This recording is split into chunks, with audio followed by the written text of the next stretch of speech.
any categorical system marginalizes. So that means that any value system, any system that puts forth something as a value to be attained, simultaneously defines everything that isn't that value as of lesser worth. Right. And that's the key truth of the postmodern claim. It is the case that if you have any value system, that some things are valued and some things are devalued. Right. Now, the postmodernists say, well, the only reason you would value some things and devalue others is to maintain your power. And so they have a very bleak view of the world. It's basically a world of every group against every other group struggling for nothing but dominance in a kind of nihilistic background. What is there? What would be the post? By the way, this is, until I encountered you, I guess maybe I didn't understand postmodernism, but I always had a kind of fond idea about what I thought it was. It seems like, in a lot of ways, a kind of a tool you can use to maybe escape being stuck in some symbol system that isn't allowing you to like actualize yourself. There seems something in there that's like, for example, even after listening to mostly from listening to you, I've spent some time thinking like, am I a man? Maybe I'm not. Am I a lady? Like really trying to go deep into it. Like, what am I really? Am I a woman in a man's body? Is it possible that I could just become that spirit? And though, from that introspection, I realized I really like being a man. Like, I like it. I like my identity. That takes us back. Let's go back to the beginning of the conversation a little bit. I mentioned another pernicious element of the legislation before we took our detour into postmodernism. Yes. And we had talked about identity. And so it is now law in Canada. The following claims are legally instantiated. So the claim is that there's such a thing as biological sex. Yes. But it's completely independent of gender identity. Right. The two things are not causally linked. And then there's gender expression, which is how you present yourself publicly, roughly speaking. It's your fashion choices. And I'm not being cynical or a smart aleck about that.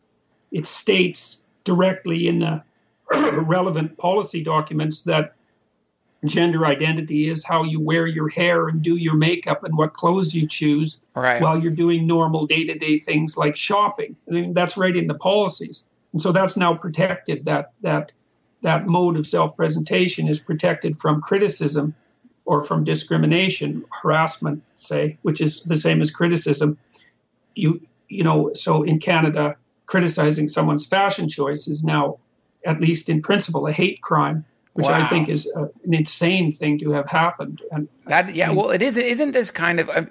I had a question I wanted to ask, but isn't this kind of the crux of the problem? Is that the moment you start legislating things like this, and also from listening to the Gulag Archipelago, which it's like 30 hours of listening, so I'm not through the whole thing.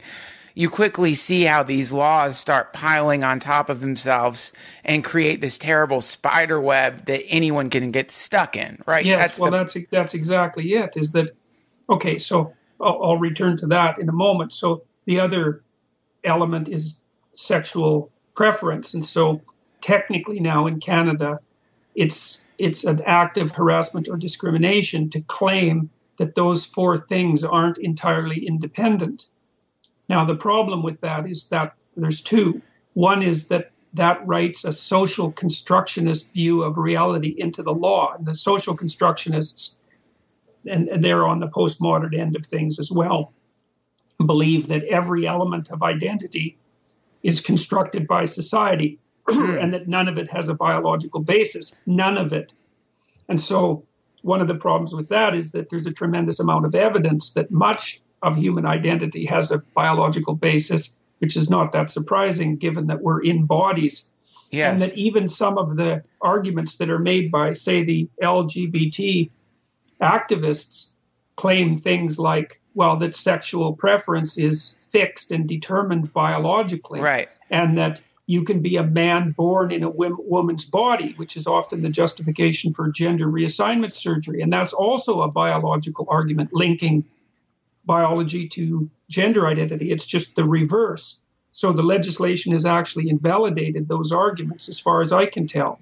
Right. Or it's put us in this strange position, which is certainly possible, where biologically, you can make a biological claim that you can be a man in a woman's body, but you can't make a biological claim that you can be a woman in a woman's body, which is obviously, well, that's obviously absurd.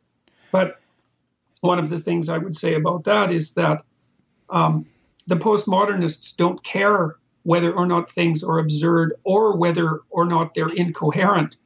Part of their doctrine is a doctrine of anti-logic. Right. They believe that logic, they call it phallogocentrism, and that's a made-up word it's a coined word by Derrida, and it's partly phallus and it's partly logos. And logos is the principle that speech can contain truth, and phallus, well, that's obvious. It's the idea of male dominance. Yes. So phallogocentrism, which is the central Western mode of being, is speech in the service of male power. Right. And part of that's logic. That's the logos part. And so the real radical postmodernists don't recognize scientific claims, for example, as anything other than part of the same power game. And part of the reason that they don't want to engage in dialogue, because they don't like to debate, and they're perfectly willing to shut down other speakers. Which you've experienced. Yes, definitely. Well, but the reason for that, like I always thought until recently, that the reason for that was because they were accustomed to living in a self-reflecting bubble and just weren't really capable of holding their own in a one-to-one debate. It wasn't until the last few months, when I've been digging into this even more deeply, that I realized that the idea that you can come to consensus between two groups of different identity through dialogue is not part of the postmodernist belief system.